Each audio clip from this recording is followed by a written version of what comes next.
keeping the wheels of your mind greased is just as important as keeping the wheels of your body greased, if you will.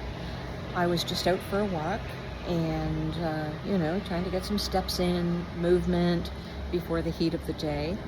But before that, I had been working on my Mandarin language lessons. So for those of you who have been here for a while, you will know, but those who haven't been here, I tell my clients all the time that you need to learn a new language or a musical instrument to keep your mind moving, keep the wheels turning and new connections being made all the time. I chose to learn Mandarin. It's about as different as you can get from English, and a fascinating language. I'm an anthropologist by education, so exploring other cultures, including their languages, has always been an interest of mine.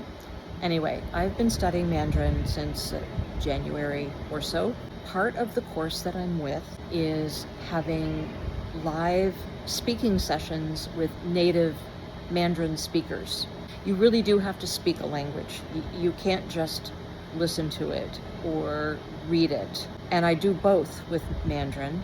In fact, we started the lesson today by the tutor having me read 20 or 25 sentences, which I did. No hesitation, just read them and didn't stumble on the words. My pronunciation was good, which is no easy feat in Mandarin, let me tell you.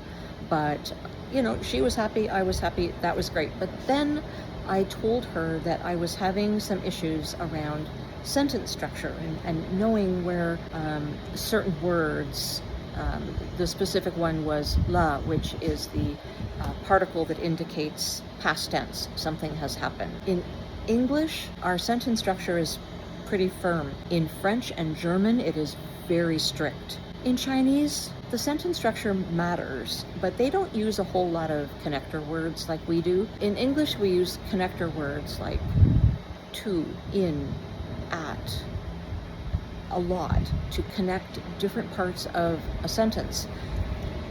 So for instance, we might say, I went to Tim Hortons with my friend to get a coffee. In Chinese, the structure is who you're with, where you went, and what you did there. And no connector words. They don't do that. So it would be in a translation, my friend and I at Tim Hortons drank coffee. Pretty simple. The rest is implied. The connector words are implied by the context. I don't know how something is so complex yet so simple.